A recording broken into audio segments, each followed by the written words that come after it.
तमाम Gaussian today देखने वालों की खिदमत में वकास शहज़ का सलाम। नाज़रीन मोहतरम, गोशन का ये खासा रहा है कि हम मुख्तलिफ अदवार में मुख्तलिफ टाइम्स पे मुख्तलिफ लोगों को बुलाते रहे हैं।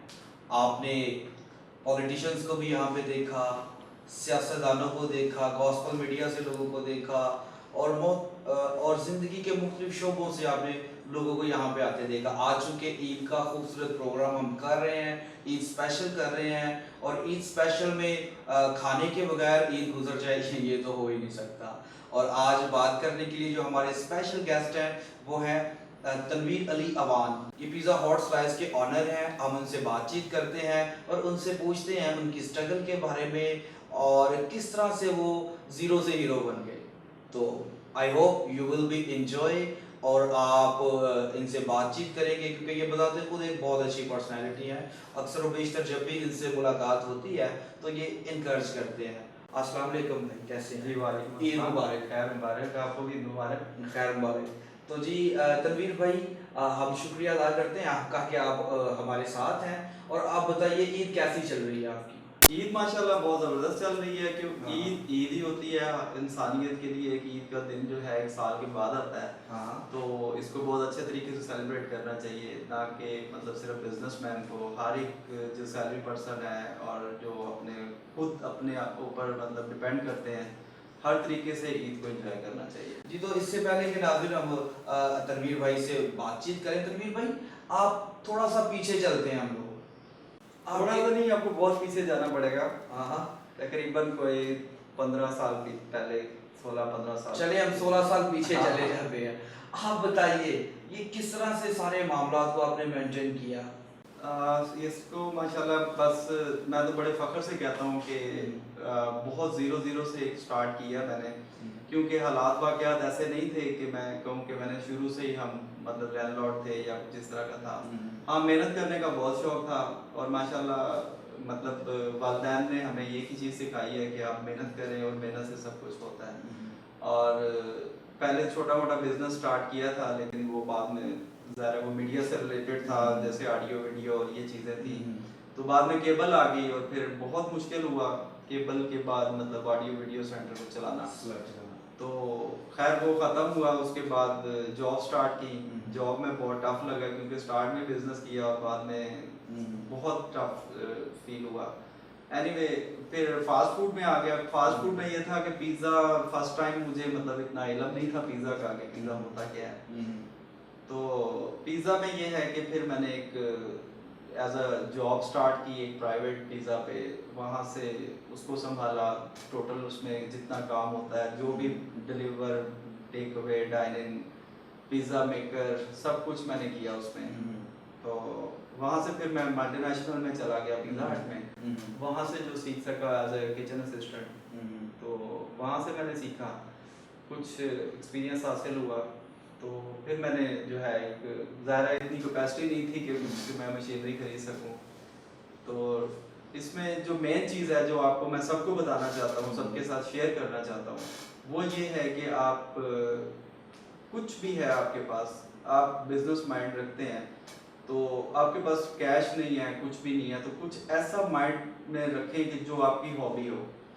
हॉबी मीन्स कि आप कुछ भी अपने तरफ से स्टार्ट करना चाहते हैं, एज अ जैसे आपको कोई पौधों का शौक है, आपको फूलों का शौक है, छोटे से छोटे बिजनेस से हमेशा बड़ा बिजनेस बनता है। और कामयाब बिजनेसमैन वही होता है जो एक छोटे बिजनेस से एक बड़ा बिजनेस करे।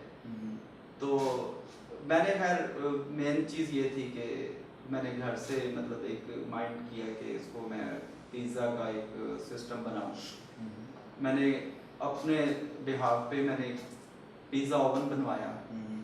तो पिज़्ज़ा ओवन का एक्सपीरियंस किया, वो मैंने घर पे किया और वो घर से मैंने पिज़्ज़ा स्टार्ट किया एज अ ओवन खुद बना के। मेन चीज़ जो इसमें ये थी कि शौक जो है वो इंसान को कहाँ से कहाँ ले जाता है। दुआएं भी थी माँ बाप की, तो उसमें ये था कि मैंने उस ओवन को घर से स्टार्ट किया, घर में पिज़्ज़ा बनाया, पिज़्ज़ा परफेक्ट बना। पहले थोड़ा ख़राब हुआ, फिर थोड़ा सा, फिर मैंने घर वालों को खिलाया, वो एक परफेक्ट जब शक्ल इख्तियार कर गया तो मैंने उसको, अब मुझे ये समझ नहीं आ रही थी कि मैं इसको डिलीवर कैसे करूँगा। तो ये मतलब एक चैलेंज था कि जाहिर है एक पिज़्ज़ा तैयार होता है तो कहाँ पे होता है। तो उस पिज़्ज़े का मैंने जो सबसे स्टार्ट नाम लिया वो पिज़्ज़ा ऑनलाइन। ऑनलाइन मीन्स कि आप ऑनलाइन हैं, आप कहीं से भी मंगवा सकते हैं। तो उसमें मैंने फिर वो पिज़्ज़ा ऑनलाइन नाम रखा, उसके पम्फलेट बनवाए, फिर मैंने घरों में तकसीम किए। तो ऑर्डर आना शुरू हुए, अपने नंबर्स दिए मतलब नंबर्स वगैरह दिए। तो जैसे जैसे वो डिलीवर होता गया उसको मैंने मतलब मेंटेन करता गया।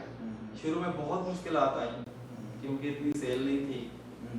एनीवे उसको फिर मैंने मतलब हिम्मत नहीं हारी। मेन चीज कंपटीशन तो हुआ होगा। कंपटीशन बहुत था। स्टार्ट में ये था कि मतलब उस टाइम पिज़्ज़ा वाले बहुत ज़्यादा नहीं थे, लेकिन ये था कि मुश्किल था। तो मैनेज किया और फिर कभी गुस्सा भी आया किसी अपने कॉम्पिटिटर पर कि यार तू तो मेरे पीछे ही पड़ गया? ऐसा हाँ, लेकिन मेन चीज ये है कि आप इंसान को अल्लाह ताला ने एक बहुत बड़ी चीज दी है कि इंसान एक दिए की तरह है।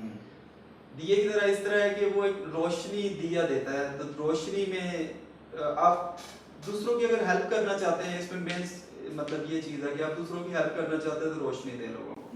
आपकी रोशनी से लोग देखें, आगे चलें, सबक दें लोगों को। जो आप कर सकते हैं, जो कामयाब जिस वजह से हुए हैं, वो मैसेज दें। मतलब एक दिए का तेल मत दें कि आप तेल देते हैं तो आप उस रोशनी को जो है वो खत्म करते हैं। आप उस जलाएं, उसको आगे रोशनी दें लोगों को, मैसेज दें। तनवीर भाई, पहले एक दौर था आप पे जब आप खुद से अब सारी चीज़ों को प्लान कर रहे थे कि यार किस तरह से आगे बढ़ा जाए, किस तरह से डिलीवर किया जाए, किस तरह से लोगों की अपनी प्रोडक्ट को सेल किया जाए। और अब आप बताइए, जब आप इस मुकाम पे हैं, कितना स्टाफ है आपके पास, कितनी ब्रांचेज हैं, और क्या ये लाहौर में है, ये नेशनल है, इंटरनेशनल है, इसका क्या सिलसिला का? नहीं, अल्हम्दुलिल्लाह। अब ये आपने बड़ी अच्छी बात की है कि इंसान पे दो वक्त आते हैं। कि एक वक्त वो होता है जब आपके पास कुछ नहीं होता, तो उस वक्त भी आप अखलाक में और लोगों से अच्छे तरीके से पेश आते हैं। और एक वक्त ये होता है कि आपके पास सब कुछ होता है जो आप चाहते हैं, जो लाइफ में इंसान के लिए होती है चीज़ें। तो ये दोनों चीज़ें जो हैं, इसमें आप इखलाक को मेन चीज़ पे आगे रखें कि उस वक्त भी आपका इखलाक वैसा था और जब आपके पास कुछ है तब भी आपका इखलाक वैसा ही होना चाहिए। जो आपने बात की है कि उस टाइम और आपका मतलब क्या डिफरेंस आप देखते हैं, तो मैं अल्लाह पाक का बहुत शुक्र अदा करता हूँ। और बहुत से लोगों को मतलब ये प्लान दिए हैं और उन्होंने मतलब मुझसे ही सीख के तो अपनी ब्रांचेस बनाई हैं और कामयाब हुए हैं, और जिससे मुझे खुशी होती है। और कंपटीशन अल्हम्दुलिल्लाह मैं नहीं समझता, क्योंकि रिस्क जो है वो हर एक का अपना अपना है। तो बहुत सारे लोग सोचते हैं कि मेरा बिजनेस ऐसा है तो उसका क्यों चल गया, और उसका ऐसा है तो मेरा क्यों डाउन हो गया। तो ये बातें नहीं होती। आप हाँ, मेन चीज़ आपने की कि आपके पास अब स्टाफ कितना, तो अल्हम्दुलिल्लाह अब मेरे पास 120 का स्टाफ है। और उस स्टाफ में भी वो है जिसमें सबसे ज़्यादा मेरे अपने रिलेटिव थे, और रिलेटिव में मतलब उनकी फैमिलीज को जो है सपोर्ट किया है। और वो आज माशाल्लाह अल्हम्दुलिल्लाह कुछ लोगों ने अपना बिजनेस कर लिया है, कुछ अभी मेरे साथ हैं। तो तनवीर भाई, ऐसा हुआ जब आपका खुद का पिज़्ज़ा खाने को दिल किया हो तो किसी और प्रोडक्ट को यूज़ करने का सोचा हो? हाँ, ये है कि खुद का पिज़्ज़ा जब खुद को दिल करता है या कुछ ऐसा होता है तो मैं खुद पिज़्ज़ा अपने मर्जी से बनाता हूँ, और बहुत ज़्यादा नहीं खाता क्योंकि फास्ट फूड आपको पता है कि लोगों के लिए होता है। हाँ। यानी कि हम यूं कहें, घर का पिज़्ज़ा दाल बराबर। नहीं, वो आपकी बात ठीक है, लेकिन अगर लोग खाते भी हैं तो वीकली मतलब वीकेंड पे या इस तरह कुछ खाते हैं। अदरवाइज ये है कि हर रोज कोई भी फास्ट फूड नहीं खाता, लेकिन फूडी हैं बहुत सारे लोग जो हर दूसरे तीसरे दिन खाते हैं। लेकिन ये है कि हमारे पिज़्ज़ा में मतलब स्पेशलिटी ये है कि डो जो है मतलब एक पिज़्ज़ा की जो होती है जैसे होती है, मैंने बहुत कोशिश की है कि मैं उसको मेंटेन रखूं, वैसा रखूं, और टेस्ट एंड टॉपिंग पे जो है वो कंप्रोमाइज ना हो। जो मेन चीज़ है वो टेस्ट एंड टॉपिंग है पिज़्ज़ा पे। और सबसे बड़ी बात जो मतलब इसमें ईमानदारी क्या है कि आपके जो साइजेस है ना मेन्यू पे, वो आपके पैन वैसे ही होने चाहिए। अब ये नहीं है कि आप 6 इंच 8 इंच स्मॉल पीस है तो आप 6 इंच का पैन लगा रहे हैं, और अगर 13 इंच का लार्ज है तो आप 12 इंच लगा रहे हैं। तो ये चीज़ जो है आपकी मतलब बज़ाहिर तो नहीं नज़र आता, लेकिन ये ईमानदारी से हट जाता है। जी, तो नाज़रीन, हम तनवीर भाई से बात कर रहे हैं। तनवीर अली अवान हमारे साथ हैं, बातचीत कर रहे हैं उनसे। जाइएगा नहीं, देखते रहिए गोशन टुडे और अभी हम और मज़े मज़े की बातें करते हैं उससे। Welcome back after the break. Tanveer Ali Awan is with us. हम उनसे खूबसूरत बातें कर रहे हैं। अब हम डिस्कस करते हैं ईद के मौका पर के भाई अपनी ईद किस तरह से बनाते हैं और ईद में ईदी देते हैं या पिज़्ज़ा देते हैं, हम उनसे पूछते हैं। जी तो भाई आप बताइए, आप अपनी ईद किस तरह से सेलिब्रेट करते हैं? ईद अल्हम्दुलिल्लाह ईद जो है वो बड़े अच्छे तरीके से सेलिब्रेट करते हैं, हाँ। क्योंकि शुरू से एक हमारी आदत रही है। मैं अपनी भी बात करूंगा, बहुत सारे लोग ऐसे भी हैं जो ईद मेन चीज़ जो है 3 in 1 होती है। पहला जो है आप ईद पढ़ते हैं, अच्छे तरीके से नए कपड़े पहनते हैं, एक खुशी होती है कि आपने कोई इस रमज़ान में रोज़े रखे हैं। उसके बाद आप अल्लाह से दुआ मांगते हैं कि जो हमारी इबादत जो भी रमज़ान में जैसी भी हुई अल्लाह ताला हमारी कबूल करे। तो उसके बाद आप ईद पढ़ते हैं, उसके बाद आप 3 in 1 मील्स ये है कि आप सबसे पहले घर आते हैं, घर वालों से मिलते हैं, फैमिली से मिलते हैं, बैठते हैं, खाते हैं, पीते हैं, सारा इंजॉय करते हैं। और दूसरा टाइम जो है वो आप जो सबसे मेन चीज़ है, मतलब आप रिश्तेदारों में जाते हैं, रिलेटिव्स में जाते हैं, बड़ी खुशी का वक्त होता है और ईदी मिलती भी है और ईदी दी भी जाती है। अच्छा पहले तो अली भैया आप हमें ये बताएं, ईदी लेते कैसे हैं आप तो खुद ही यार बिजनेसमैन बंदे हैं। ईदी ऐसे लेते हैं कि हम कस्टमर को जो है ना वो मतलब फैसिलिटेट पहले ही कर देते हैं कि हम आपको ईद पे मतलब एक पिज़्ज़ा दे रहे हैं, अच्छी टॉपिंग दे रहे हैं और साथ कोई ऐसी गिफ्ट के मतलब जैसे कोई डिस्काउंट दे दिया और सिया कोक दे दी या इस तरह कुछ चीज़ें फैसिलिटेट कुछ करना होता है, कस्टमर का भी राइट होता है। तो आप ईदी लेते कैसे हैं? ईदी लेने वाला वक्त तो अब चला गया। अब हम इतने बड़े हो गए हैं और ऊपर से बिजनेसमैन हो गए हैं, तो अब ईदी देने वाला जो है वो सिस्टम आ तो गया। कभी तो याद करते होंगे कि यार हाँ, वो ये है मेरे कि- बचपन के दिन कितने अच्छे थे दिन, वो हर एक को याद होते हैं। और तो ये उस बारे में सब- थोड़ा सा बताएं हमें, वो कैसा होता था? अभी तो आप कॉल करते हैं और आपका जो वर्कर है वो पिज़्ज़ा डिलीवर कर देता है आपके कहने पे, वो बहुत कुछ हो जाता है। लेकिन वो दौर कैसा था जब ईद आती थी और कभी निगाहें अब्बू की तरफ, कभी निगाहें चचा की तरफ, अम्मा की तरफ, यार तो एनी ईदी मिलेगी, ये ऐसे होगा वैसे होगा, वो जरा हमें थोड़ा सा बताएं। ये आपने बड़ी इंटरेस्टेड बात की है, ये हर एक पे वक्त आता है। और जब छोटे होते थे तो वाकई जैसे एग्जैक्टली आपने बातें की हैं, क्योंकि आप भी इस दौर से गुजरे हैं, आपको भी अंदाजा है कि क्या होता है। तो बिल्कुल ऐसे ही है, हम जब छोटे थे तो मतलब पहले तो मेन चीज़ थी कि हम गांव में थे अपने, तो वहाँ पे मतलब गलियों में खेलना, छोटे छोटे खिलौनों के साथ खेलना, इवन के मिट्टी के खिलौने बना के उनके वो हम बना के तो वो खेलते थे। और ईद का ऐसे जोश होता था कि बस सुबह ईद है और हम जो है ईदी मेन चीज़ होती थी ईदी। अब वो ईदी मामा से लेना, पापा से लेना, बहन भाइयों से लेना, क्योंकि मुझसे बड़े भाई थे तो उनसे लेना, और एक इतनी दिली खुशी होती थी। यानी कि इसका मतलब है कि सबसे ज्यादा ईदी आपको इकट्ठी होती। हाँ बिल्कुल एग्जैक्टली, क्योंकि छोटे होते थे तो ईदी आ जाती थी और कोई नहीं भी लेता था तो हम निकलवा लेते थे। अब वो वक्त है कि अब हम ईदी देते हैं। तो बड़े बहन भाइयों से अब भी कभी कहा चलो यार मुझे ईदी दो, मुझे नहीं पता मैं छोड़ता हूँ, मुझे ईदी दो। नहीं, अब वो ये है कि अब वो कहते हैं कि अब आप बिजनेसमैन हैं, आप चाहे छोटे हैं चाहे बड़े हैं, आप बिजनेसमैन हैं, अब हमें ईदी दें। तो ये है कि वो वक्त याद आता है और अब हम छोटों का बहुत ख्याल करते हैं और वो ईदी देते हैं हम अल्हम्दुलिल्लाह। भाई हमें अपनी फैमिली के बारे में बताइए। फैमिली में ये है कि अब फैमिली में माशाल्लाह मतलब सारे जो हैं बड़े हैप्पी हैं, क्योंकि बिजनेस में हम आ गए हैं, तो बिजनेस में ज़ाहिर है। हाँ, मेन चीज़ जो है कि ईद से मतलब थोड़ा बिजनेस की दोबारा बात करने लगा हूँ, इसलिए कि सैलरी पर्सन जो है वो सिर्फ खुद पे डिपेंड करता है, खुद को सर्वाइव करता है, छोटी सी फैमिली है उसको सर्वाइव करता है। तो जो बिजनेसमैन है वो ना कि खुद को सर्वाइव करता है, अपनी फैमिली को, फैमिली से वो अपने खानदान पे डिपेंड करता है, मतलब उस पे वो खर्च करता है, उनके लिए कुछ करता है। और जो बिजनेसमैन ऐसा करते हैं उनके बिजनेस आगे से आगे चलते हैं। ये मेन चीज़ है जो बिजनेस में एक साथ जाने वाली बात है। तो कोशिश करें कि आप जितना भी बिजनेस करें, छोटा हो या बड़ा हो, आप बिजनेस में डिपेंड करें और बिजनेस ही करें।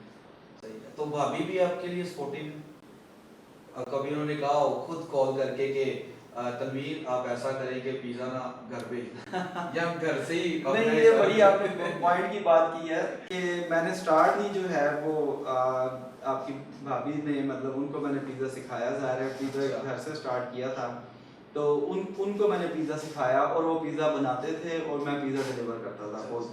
तो ये एक मेन टर्न था हमारे बिजनेस में और माशाल्लाह बिल्कुल आपकी बात ठीक है, अभी तक हम घर में पिज़्ज़ा की डिमांड होती है और घर में पिज़्ज़ा जा रहा है। तो कभी ऐसा नहीं दिल किया चलो आज कंपटीशन करते हैं पिज़्ज़ा का, देखते हैं आप अच्छा बनाती हैं क्या? मैं हाँ नहीं, अब फैसिलिटी मतलब घर में नहीं है, अब ज़ाहिर शिफ्ट हो गया बिजनेस, मतलब माशाल्लाह अब 6 ब्रांचेस हो गई हैं। तो अब ये है कि पिज़्ज़ा आ जाता है, यानी कि जो मेहनत करनी थी कर ली है। कर ली है। अब बना बनाया पका पकाया खाने की आदत हो गई है। अब बच्चों के बारे में बताएं, बच्चों के साथ आप ईद किस तरह से बच्चे celebrate माशाल्लाह करते हैं? बहुत हैप्पी हैं और बहुत, जैसे ही हमें वालिदैन ने हमारे लिए रखा है कि हमें कभी डांट डपट नहीं की, कभी मारा नहीं है, कभी किसी बात पे ये नहीं कहा कि तुम ये नहीं कर सकते, इंडिपेंडेंट जैसे रखा है। अल्हम्दुलिल्लाह हमने बच्चों को वैसे ही रखा है, बिल्कुल इंडिपेंडेंट। आप जितना उनको डांटेंगे, जितना उनको वो करेंगे, वो आपके साथ उतना ही वो कोऑपरेट नहीं करेंगे। आप बच्चों के साथ दोस्ताना माहौल रखें और बच्चे इंशाल्लाह जो वो चाहते हैं आप वो करें, ये नहीं कि आप जो आप चाहते हैं आप वो करें। अच्छा, कौन सा बच्चा सबसे ज्यादा ईदी मांगता है? इधर से आया पापा ईदी दे दो, इधर से आया चाचू ईदी दे दो। नहीं, ये इक्वालिटी है, हाँ, मतलब हाँ। ये बच्चे जो है ना इक्वालिटी में ही आते हैं। इनमें ये नहीं होता कि वो तो थोड़ा बड़ा हो गया, सबकी एक जैसी डिमांड होती है, ईद पे ईदी ले रही है। सही है। तो आप बताएं, अब जो आपके एम्प्लॉयज वगैरह हैं, आप उनको भी ईदी देते होंगे? हाँ, ये आपने बात बड़ी ठीक की है कि हालात जो भी हों, मामला जैसे भी हों, क्योंकि वो हमने बेसिक जो है ज़रा खुद वर्क किया है, तो हमें पता है कि एम्प्लॉय जो है वो किस दौर से किस वक्त से कैसे गुजरते हैं। तो मैं कोशिश ये करता हूँ कि सैलरी पर्सन मतलब जो है उनको डेली बेसिस पे जो उनकी सैलरी बनती है वो देता हूँ, और ईद पे जो है डबल सैलरी मिलती है उनको। तो अगर 3 दिन आप सेल अच्छी हो जाए तो 3 दिन उनको सेल मतलब डबल सैलरी मिलती है वो उनकी ईदी की सूरत में। तो अली भाई, अभी ये लॉकडाउन में ही हुआ, कोरोना वायरस भी था, तो इसमें प्रॉब्लम तो बिजनेस में आई होगी और 120 का स्टाफ है आपका, तो सारी चीज़ें किस तरह मानेंगे? नहीं, इस चीज़ से इसके हाथ से बहुत हम डिसार्ड हुए हैं, क्योंकि बिजनेस में लॉकडाउन मेरा ख्याल है तारीख में पहली दफ़ा ऐसा हुआ है कि टोटल बिजनेस बंद हो गए हैं। सिर्फ हम नहीं, हर बिजनेस बंद हुआ है। और मुझे सबसे ज़्यादा फिक्र उन लोगों की है जिनको हमने घर भेजा है, क्योंकि कुछ लोग गांव से आए हुए थे, कुछ कहीं से आए हुए थे, तो बड़ी मुश्किल से उन्होंने मैनेज किया है। लेकिन ये है कि बहुत मुश्किल है, ये वक्त जो है सब पे बहुत मुश्किल है और इसमें बड़ा मुश्किल से सर्वाइव कर रहे हैं सब। तो बताइए, आपको ज़ाती तौर पे कौन सा पिज़्ज़ा पसंद है? पिज़्ज़ा जो है ज़ाती तौर पे जो मतलब यहाँ पे पाकिस्तान में तो सबसे ज़्यादा चिकन वाले पिज़्ज़े चलते हैं, हाँ, लेकिन एक्चुअल जो पिज़्ज़ा खाने वाला वो वेजी लवर है या चीज़ लवर है, हाँ। जिसमें चिकन बहुत कम होता है, बल्कि ना होने के बराबर होता है। और इसमें मतलब टोटल टॉप पिज़्ज़ा बेसिकली एक डाइट है। इसमें आप वेजी जितनी डालेंगे, जितनी मतलब बाकी चीज़ें पे वो करेंगे, तो ये आपकी डाइट के लिए बहुत अच्छा है। तो आप ईदी बच्चों को पैसों की सूरत में देते हैं या पिज़्ज़ा की सूरत में? पिज़्ज़ा तो वो सारे साल खाते हैं, वो आप जितना मर्जी उनको पिज़्ज़ा दे दे, वो ईदी जो है वो जब तक पैसे जो है ना वो नहीं मिलेंगे वो ईद नहीं होती है। कभी ऐसा हो कि किसी बच्चे ने आपका पापा मुझे ईदी चाहिए, आपने कही नहीं यार ये आप पिज़्ज़ा रख लो, उन्होंने कहा मैंने नहीं पिज़्ज़ा लेना, मुझे ईदी दो। ऐसा होगा कभी? नहीं, ऐसा वाकई हुआ है। मैंने कहा अभी तो पिज़्ज़ा खाया, अब ईदी क्या करनी है? तो वो कहते हैं वो पिज़्ज़ा था, ईदी अपनी जगह। आप एक किसी को सोने की गोल्ड की रिंग भी दे देना, हाँ, तो वो फिर भी आपसे ईदी ईदी मांगेगा। कैश एक ऐसी चीज़ है कि वो ईदी के बगैर जो है ना वो ईदी वो कैश से ही होती है। तो बच्चों की शॉपिंग वगैरह और सारे मामलात अब कैसे आपने मैनेज किए हैं कि ऑनलाइन किए हैं या आप भी बच्चों को बाजारों में लेकर जाते रहे, क्योंकि कोरोना की वजह से काफ़ी चीज़ें लॉकडाउन नहीं, वेट किया, हाँ। ऑनलाइन भी बंद था, हम्म, क्योंकि टोटल डिपेंड किया है कि हर चीज़ शॉपिंग मॉल जब बंद थे तो ऑनलाइन भी बंद है। तो हमने जो है मतलब ख़ास तौर पे वेट किया है कि चलें किसी तरीके से अल्लाह ताला करम करे सब पे, और लॉकडाउन में नरमी आई है, तो ये लास्ट डेज में जो है हमने शॉपिंग की, जितनी भी कम मतलब कम से कम की है कि वो हालात मामला लोगों के भी हैं, तो कोशिश की है कि दूसरों के लिए जितना कर सकें, अपने लिए जितना कम से कम हो सके। जी, तो नाज़रीन भाई हमारे साथ है, हमारे साथ ही रहेगा। वक्त है ब्रेक का, मिलते हैं ब्रेक के बाद। Welcome back after the break.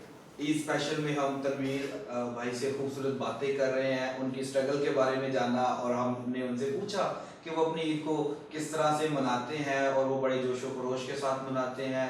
एक वक्त था जब वो ईदी लेते थे, अब वक्त है कि वो ईदी देते हैं। तो हम तनवीर भाई से मज़ीद बात करते हैं। तनवीर भाई, ईद के इस मौका पर आप कोई मैसेज देना चाहें?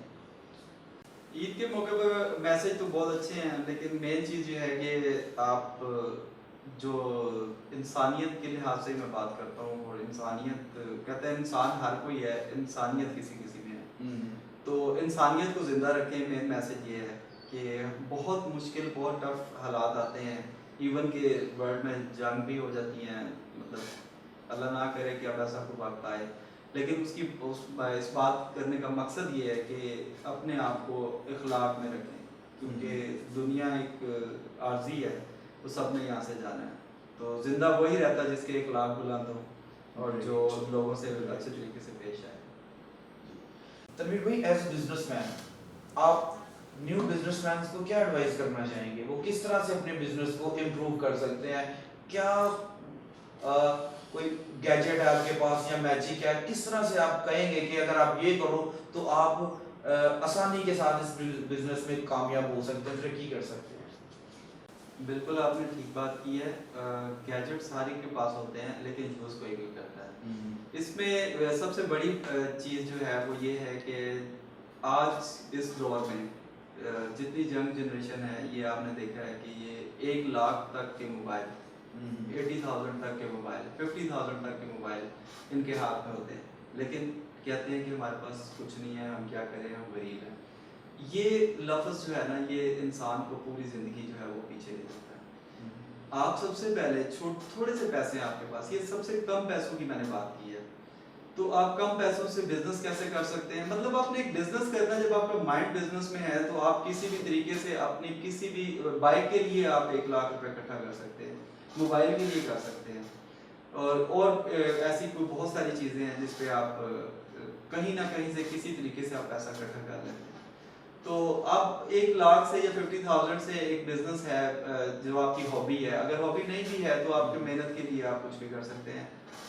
सपोज अगर आप एक जूसर मशीन ले लेते हैं, तो एक जूसर मशीन 5,000 की 6,000 की आ जाती है, और उसमें आप एक शेक का टाइप, एक जूस कॉर्नर छोटा सा बना लेते हैं, किसी भी अपने दोस्त के आगे पॉइंट बना के, या किसी भी, ये छोटी छोटी टिप्स हैं, तो आप उससे अर्न कर सकते हैं। वो आप अर्न करते करते 2-4 महीने लगेंगे, 1 साल लगेगा, आप कुछ ना कुछ एक और मशीन ले लेंगे, मतलब आप कुछ ना कुछ, जब आप करना है आपने कुछ, तो आप कुछ कर सकते हैं। और इसी तरह टॉयज ले सकते हैं आप, और 1 लाख का मेरा ख्याल है फ्रूट बहुत सारा आ जाता है, ये विदाउट, मतलब मैंने आपको शॉप के बताया, आप किसी भी जगह पे एक रेडी, अब रेडी वाले की ये तो नहीं है कि इज्जत नहीं है, गर्मियों में बैठने से, इधर उधर से फिरने से तो बेहतर है कि आप ऐसा कोई काम करें। मोबाइल की एक्सेसरीज आ सकती हैं, थोड़ी सी आ सकती है चाहे, तो ये वो चीज़ें हैं जो आप सैलरी, मतलब आप 20,000 लेते हैं, 12,000 लेते हैं, 15,000 लेते हैं, तो इसकी एवरेज बनती है सैलरी की 12 आवर आप मतलब देते हैं किसी बिजनेस को, या किसी जगह पे आप जॉब करते हैं, तो इसकी एवरेज पर डे बनती है आपकी 4-500। तो आप 4-500 पे देखें कि आप छोटा बिजनेस स्टार्ट करते हैं तो 5-6-7,000 या 1,000 आप डेली कमा सकते हैं, और टाइम भी बहुत थोड़ा है, और मर्जी आपकी होगी। तो ये इस तरह की बहुत सारी बेशुमार चीज़ें, ये तो मैंने बहुत थोड़ा सा छोटा सा बिजनेस है बताया आपको, तो इस तरह की आपके अंदर सलाहियत होनी चाहिए कि आप टाइम वेस्ट ना करें, इन चीज़ों पर डिपेंड करें, इस बातों पर ये चीज़ें सोचें। आपको सर HF TV पे आके कैसा लगा? जो सच्ची बात है जी, HF TV का मैं बहुत शुक्रगुजार हूँ, और बहुत मोहब्बत मिली है, बहुत शफकत मिली है, और ऑलमोस्ट फर्स्ट चैनल है जिस पे मैंने, मतलब मुझे इन्होंने मौका दिया, और मुझे अच्छा लगा है कि, क्योंकि जो आपके अंदर होता है, अगर वो आपसे कोई दूसरों तक पहुँचाता है, क्योंकि एक चैनल है, चैनल ने तो एक मैसेज देना है, एक अच्छा मैसेज देना है, कि वो कोई भी शख्स है, एक नेक नीति से अगर वो मैसेज देना चाह रहा है, या कहीं वो किसी को प्लेस नहीं मिलता है, तो उन्होंने मुझे इनवाइट किया, मुझे बहुत अच्छा लगा, और मैं बहुत शुक्रगुजार हूँ, बहुत अच्छा लगा। तो इस ईद पे जबकि लॉकडाउन की सूरत हाल है और मामलात कुछ रुके हुए हैं, तो हम आपका पिज़्ज़ा किस तरह से ले सकते हैं? इसमें ये है कि बहुत सारी चीज़ें जो हैं वो ब्रेक हुई हुई हैं, लेकिन अल्लाह का शुक्र है कि एंड टाइम पे एंड वाले दिनों में ये जो है कुछ चीज़ें खुल गई हैं, ओपन हो गई हैं। और हमारा तो माशाल्लाह अल्हम्दुलिल्लाह मतलब डिलीवर एंड टेक अवे जो है वो चलता रहा है। और आप डिलीवर के लिए मतलब आप हमारे किसी भी फ्रेंचाइज से, वैसे तो हमारी मेंबरशिप है, बहुत सारे लोगों के पास है पिज़्ज़ा होम स्लाइस की, तो आप मेंबरशिप कार्ड हमसे हासिल कर सकते हैं। और उसके लिए अगर ये चाहें तो आप नंबर भी मतलब स्लाइड पे दे सकते हैं। और मेंबरशिप में ये है कि आपको मेन बेनिफिट जो है मेंबरशिप का, उसमें आप 2 पिज़्ज़ा के साथ 1 पिज़्ज़ा फ्री मिलता है आपको, और वो फॉरएवर है जब तक आपके पास मेंबरशिप रहती है। और डिलीवर के लिए मतलब नंबर हम दे सकते हैं वो स्लाइड पे अगर आप चलाना चाहें।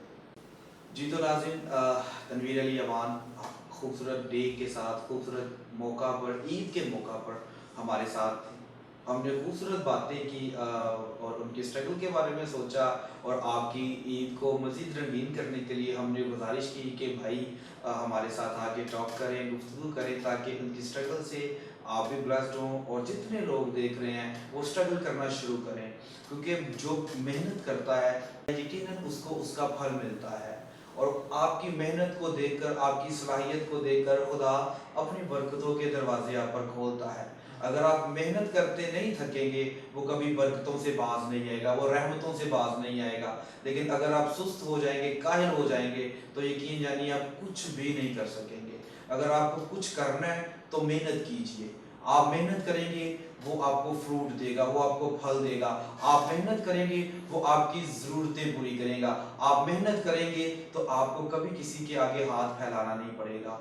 ईद के इस खूबसूरत मौका पर मेरी तरफ से, HF TV की तरफ से तमाम देखने वालों को, तमाम मुसलमान बहन भाइयों को ईद मुबारक। देखते रहिए Gaussian today, Christ be with you.